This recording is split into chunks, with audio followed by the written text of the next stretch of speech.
Le rêve est un produit naturel et très objectif de la psyché. Il est permis d'attendre de lui des indications concernant certaines tendances fondamentales du processus psychique. Le rêve décrit la situation intime du rêveur, situation dont le conscient ne veut rien savoir, ou dont il n'accepte la vérité et la réalité qu'à contre-cœur. On va pas parler des rêves, c'est juste j'avais envie de te balancer une petite citation comme ça, parce que on m'a parlé de l'inconscient, pas des rêves. On m'a parlé des signes que tu peux voir de partout. Des signes que ton inconscient envoie, que les inconscients envoient entre eux, tu vois. Tout à l'heure, j'étais en train de manger, tu vois. J'ai mangé un truc vegan, là. D'ailleurs, ça, c'est super drôle parce que les vegans, ça me fait penser un peu comme à Apple, si tu veux, tu vois. Dans le sens où tu as ce truc de on veut faire comme Apple, donc les vegans ils veulent faire comme la viande, avec le même goût de la viande. En fait, ils sont juste là pour copier, mais juste eux ils ont leur truc vegan. Je trouve ça complètement débile, il y a zéro apport, zéro valeur, il y a zéro comment ça s'appelle singularité en fait, tu vois, ils sont juste là à copier. Et en fait, c'est ça le marché aujourd'hui, c'est que tout le monde se copie. Donc c'est un peu de la merde.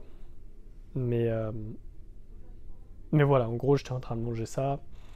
J'étais en train de manger des petites frites là, tranquille, tu vois, avec une petite sauce barbecue. Et un moment, sur la terrasse qu'il y avait, il y a une femme qui se lève avec un sac. Et le sac, il y avait quelque chose d'écrit dessus. Et à tout moment, ça aurait pu se retourner pour pas que je le voie en fait. Et moi, quand je mange en terrasse, tout comme, par exemple, quand je bois un café en terrasse la plupart du temps, mis à part quand je réponds à des messages sur Insta, je vais regarder de partout en fait, je m'ouvre, tu vois, en mode ok, je m'ouvre et je regarde de partout et je vois ce qui se passe. Et là justement, sur cette terrasse là, la meuf avec son sac, c'était marqué aujourd'hui, en gros c'est une bonne journée en anglais. Et je la regarde, je fais putain c'est vrai ça. Et en gros c'était juste un message pour moi. En mode aujourd'hui c'est juste une bonne journée, kiffe ta vie. Tu vois là je fais un petit podcast, une petite vidéo. On est tranquille. Et ce qui est intéressant, c'est que ouais, tu vas dire ouais, peut-être que machin. Mais c'est quand tu as de plus en plus de signes comme ça. Quand tu as de plus en plus de choses qui t'arrivent. À ce moment-là, tu te dis bah non, c'est pas possible. Il peut pas y avoir autant de j'ai même plus le mot tellement qu'il n'existe plus dans mon vocabulaire. De trucs genre qui viennent en mode aléatoire, je sais pas comment c'est le mot. Et ça, c'est super intéressant. Parce que quand tu vois que tout est drivé par ça, tout est drivé par ton motherfucking inconscient, et que les inconscients entre eux, ils communiquent entre eux, sans passer par la conscience. Et ce qui est encore plus intéressant, c'est dès lors que tu vois que tu as peut-être d'autres, je sais rien, hein, d'autres dimensions qui utilisent l'inconscient pour venir communiquer au travers de ta conscience, parce que ta conscience est bloquée par ton ego, par ton filtre de l'ego, et on ne peut pas directement t'envoyer les infos parce que ça bloque. Et donc justement, on utilise l'inconscient pour t'envoyer ça. C'est comme, par exemple, les huiles essentielles. Certaines huiles essentielles, tu ne peux pas directement les prendre dans la bouche. Tu es obligé de les distiller avant, ou tu es obligé de les mettre dans de l'eau, et qu'elles se diluent. Ouais, c'est pas distiller, c'est le mot que je cherchais, c'est diluer. Tu es obligé de les diluer pour ensuite gober et que le truc il fasse effet, tu vois. Dis-toi que c'est exactement la même chose avec les signes de l'univers, les signes de l'inconscient, les signes de tout en fait.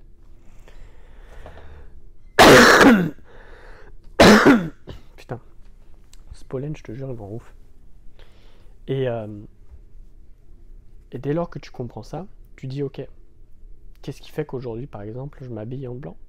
Qu'est-ce qui fait que je m'habille, je sais pas, que je bois un thé, que je bois ça, que... Et là où c'est encore plus flagrant, c'est quand il y a des choses qui ne sont pas prévues. Et que tu vois juste le déroulé du truc. Et là, tu dis waouh, c'est super puissant en fait. Mais à un point que moi-même, je n'ai pas compris. Par exemple, une fois, j'étais allé voir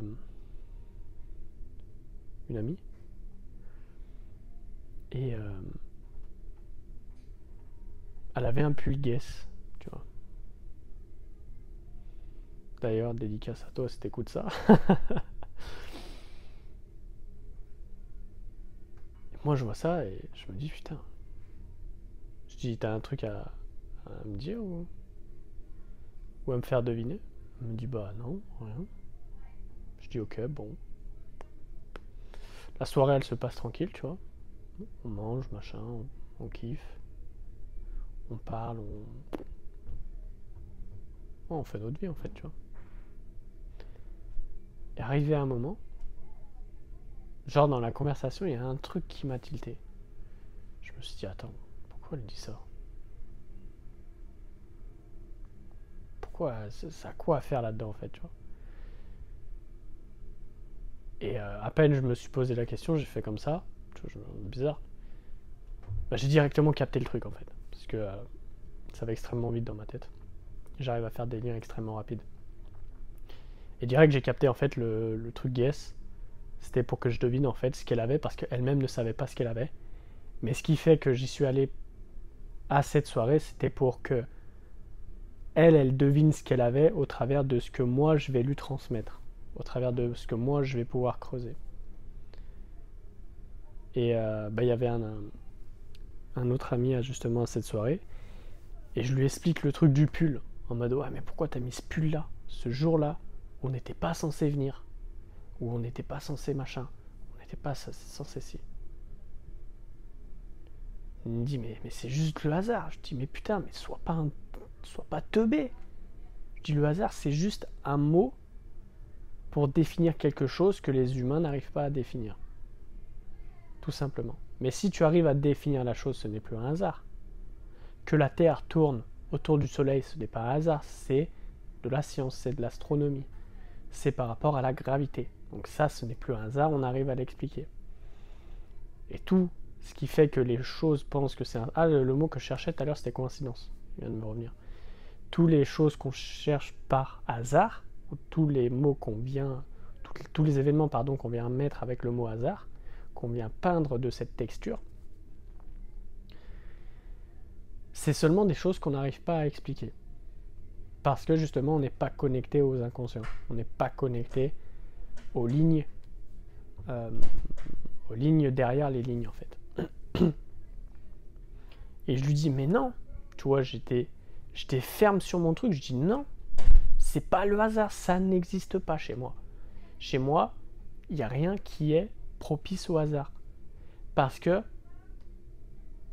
c'est juste une question d'ignorance. C'est que tu ignores le pourquoi c'est arrivé. Et c'est ce qui fait que tu mets ce mot hasard. Je dis, mais regarde, on a eu ça, on a eu ça, on a eu ça. Tu sais, c'était passé plein de trucs pendant la soirée, je me rappelle plus exactement. Il y a eu ça, il y a eu ça. Genre, il y a eu peut-être 5, 6, 7 trucs qui sont venus faire qu'on se retrouve à ce moment-là, ce soir, pour que je puisse trouver quelque chose, tu vois. Une petite chasse au trésor. Et je dis, pas un truc qui te saute aux yeux, tu vois. Je dis une fois, ok, ça peut être un hasard. 2 fois, personnellement, quand j'ai 2 fois un truc, moi, je sais que c'est plus un hasard, j'ai pas besoin de 3 fois, tu vois. Juste, tu m'envoies 2 trucs, je capte direct le bordel. Et c'est comme, tu vois, j'ai acheté un oracle il y a pas longtemps. Et genre, je mets la main dessus. Et la personne avec qui j'étais, elle me dit, ah, c'est marrant, t'as mis la main sur... Enfin, tu l'as pris direct lui, tu vois. Dans le truc, c'est marqué intuition. Je dis ouais, c'est marrant. Puis je regarde derrière, tu vois, c'était Nostradamus. C'est l'oracle de Nostradamus. Et je regarde derrière, je dis putain, mais c'est qui d'ailleurs ce gars? Parce que, genre, je sais pas, ça, son prénom, enfin son nom m'interpelle de ouf, mais je suis jamais réellement allé voir qui c'est. Quand je vais voir un peu sur Google, je vois le gars, il est né le même jour que moi, le 14 décembre. Je fais bon, tu sais quoi, je le prends. J'ai capté direct le truc. Et quand j'ai fait le tirage, j'ai compris pourquoi je l'avais pris. Je me suis pris des grandes claques dans la gueule. Moi, j'ai juste besoin de deux choses pour me faire voir que, ok, il y a quelque chose à comprendre derrière. Genre, une chose, c'est chaud, tu vois, à capter le truc. À tout moment, tu peux dire oui, non, oui, non. Mais deux, tu vois, non, tu vois, c'est pas une coïncidence. Après, quand tu arrives à trois, c'est vraiment pour ceux qui sont pas trop sûrs. Ils disent, attends, ça m'est arrivé deux fois, c'est vraiment ça, ça va m'arriver une troisième fois. Puis après, tu as ceux qui comprennent rien, que ça leur arrive 5, 6, 7 fois, qui sont dans les cercles répétitifs. Enfin, tout ça, tu vois, ils comprennent rien, les pauvres, ils sont en galère.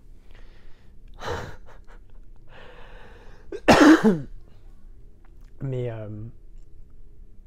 réellement, c'est super important à comprendre parce que ces signes dans l'inconscient, t'en as de partout.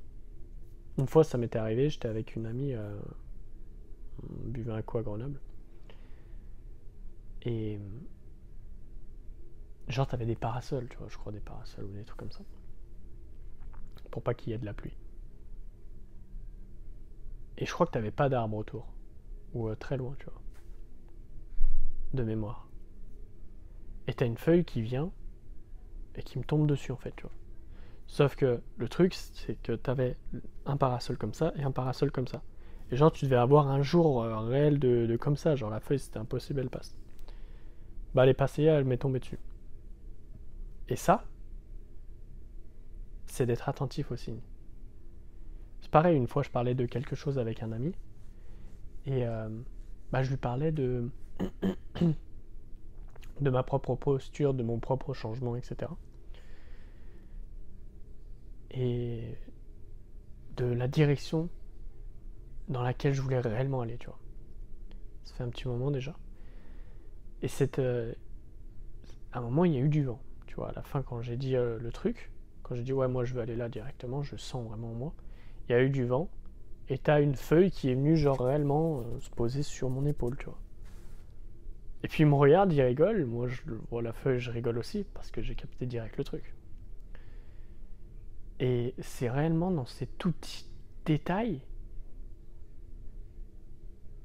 qu'il y a énormément d'informations.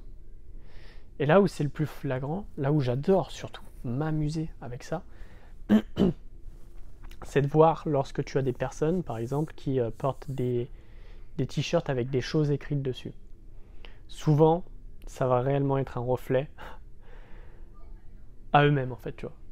Et je te jure, c'est ultra drôle si un jour tu te balades et que tu vois des gens avec des choses écrites dessus en anglais ou en français, juste tu lis et tu essayes de capter un peu l'énergie de la personne et tu vas voir que, franchement, en grande majorité des cas, ça coïncide de ouf. Et c'est là que tu dis, waouh, mais c'est quoi ce truc de. C'est soi-disant le hasard, mais non, en fait. Et ça, franchement, moi, ça me fait réellement kiffer. Parce que tu arrives directement à capter le truc. Et tu arrives à avoir des infos sur des personnes que tu ne connais pas. Et quand tu leur dis, les gens, ils sont en mode, attends, mais comment il sait? Comment il sait, ce barjo? Enfin, il est rentré dans ma tête. C'est quoi? C'est un magicien? C'est une sorcière? Et je te jure, tout ce qui touche au comportement, tout ce qui touche même au tatouage aussi, ça peut être une bonne forme de compréhension. Bien que la plupart du temps, les tatouages, c'est fait exprès, c'est fait en conscience. Donc c'est un peu moins, si tu veux, un peu moins flagrant. C'est que la personne, le tatouage qu'elle fait, elle le choisit, généralement, et il y a une symbolique derrière, une signification, et elle la connaît. Donc justement, elle crée cette énergie autour de ça. Donc tu vas rien lui apprendre. Mais en revanche, sur les différents, comment ça s'appelle, les vêtements, ah là, tu le vois direct. Tu le vois direct. Après, des choses un peu plus subtiles, mais ça demande une certaine expérience en analyse de comportement. c'est par rapport à la posture des gens. Que tu arrives à voir s'ils arrivent à prendre leur place ou pas, s'ils sont en train de se raconter des conneries ou pas, s'ils sont dans des trucs un peu chelous avec eux-mêmes ou pas. Et en fait, juste en me voyant, moi j'arrive réellement à capter le truc, mais après pour retranscrire ça en mots, c'est difficile. Parce qu'en fait, je me connecte directement à elle. Je vois vraiment dans sa posture, dans son énergie, dans les traits de son visage, etc. Dans ce qu'elle consomme aussi, qui parle énormément. C'est vrai que quand tu vas dans un café ou quand tu vas quelque chose comme ça, souvent tu vas avoir une congruence entre ce que les personnes consomment et leur propre physique. Juste à l'heure, en fait, là, je te tourne ça, je sais pas quelle heure il est, 13h, 14h. Ce matin, vers 11h, tu vois, j'étais en terrasse du cowork, là, dans lequel je suis. C'est horrible ce pollen, je te jure, ça me casse les couilles. Mais je préfère tousser que me moucher toutes les 5 minutes. On va boire un coup d'air. Et ben, je l'ai vu en fait. T'avais une personne qui était sur la terrasse. Puis je crois qu'ils étaient en couple, c'était 2 femmes. Et t'en avais une qui était un peu en mode fit, tu vois. Peut-être qu'elle sortait de la salle ou pas, je sais pas. Et t'avais sa femme qui était un peu en mode fat. Donc t'avais fit et fat. Et bah justement, la personne fat a pris au café des trucs blindés de sucre. Et la personne fit, elle était en train de bouffer une banane, tu vois. Elle bouffait une banane, alors que l'autre, elle bouffait un cookie ou un muffin. Et réellement, quand ils se sont embrassés, quand je les ai vus, ils se sont embrassés, parce que moi j'adore regarder les gens, j'adore étudier les comportements. Franchement, quand je travaille pas sur mes projets, je suis en terrasse, je regarde tout le temps les gens et j'analyse. Putain, c'est un plaisir. Et d'ailleurs, j'étais choqué parce que je pensais que la meuf, c'était sa daronne. Je me suis dit, putain, attends, elle embrasse sa daronne. Bon, j'ai déjà vu, tu vois. Mais j'étais en train de me questionner et d'aller chercher la raison de, putain, attends, mais pourquoi il y a des pères et des mères, etc. Ils s'embrassent entre eux, tu vois. C'est quoi le principe? Et j'essayais d'aller chercher. Et j'avais justement comment ça s'appelle, le machin, le complexe d'Oedipe qui revenait par rapport à ça. Mais après, du coup, j'ai changé de place. Et j'ai vu qu'en réalité, elle avait pas peut-être 40 ans, mais elle devait avoir 25, 26. J'ai vu sur son visage, parce que tu le vois, les personnes assez épaisses, en fait, en fait, tu vois, de dos, tu as l'impression ils ont 40 piges, mais de face, en fait, tu vois les traits du visage qui sont assez lisses, tu vois. Et en plus, vu qu'ils sont assez bouboules, en fait, ça marque pas, tu vois, c'est ultra lisse. Donc ça se voit très facilement. Et du coup, par rapport à ça, bah je me dis putain mais c'est un truc de ouf. De dos t'as l'impression que la personne a 40 piges, mais de face tu vois littéralement qu'elle en a 20 de moins. Et ça c'est réellement dans ce que tu consommes, parce que tu vas créer une congruence. Et je parlais avec un pote tout à l'heure aussi, juste avant ou après, je sais plus. Bref, on s'en fout. Et je lui dis c'est dingue parce que t'as réellement une congruence en fait dans... En fait tu t'attaches, la plupart du temps les gens vont s'attacher à leur passé. Ils vont créer leur identité par rapport à leur passé. Et ils vont s'identifier à qui ils sont, ils vont s'identifier à leurs blessures, à leurs traumas, et c'est ce qui fait qu'ils vont s'empêcher de passer à autre chose. Et putain, moi je suis là, je suis en mode putain mais les gars, vous êtes pas ça en fait, sortez de ça, tu vois. Sortez de cette connerie. Parce que vous êtes bien plus que ça. Ce que je transmets au travers de tous mes programmes, c'est te faire voir que t'es pas juste des blessures, que t'es pas juste des traumas, que t'es pas juste limité en fait. Mais que t'es capable de faire tout ce que t'as envie. Parce que, ou plutôt juste en changeant ton propre discours interne dans un premier temps. Après, t'as conscientisé tes schémas et tes matrices de réactionnaires, tes matrices de blessures. Et tout ça, en fait, ça passe par... tout ça, c'est ce que je transmets dans mes programmes. Mais réellement, je te jure, c'est super intéressant d'étudier comme ça, parce que ça te permet de voir les différents types d'ombres que tu as, tu vois. Les différents types de comportements, les différentes choses que les gens refoulent. Parce que typiquement, j'avais vu comment ça s'appelle, un truc sur Thread comme ça. Un post où un gars il disait c'est quoi les trucs qui vous énervent le plus. Moi j'ai commenté en mode putain ça va être super intéressant, on va voir tout ce que les gens refoulent, tu vois. Et bah t'as des gens ils avaient pas trop capté parce que ils refoulent, tu vois.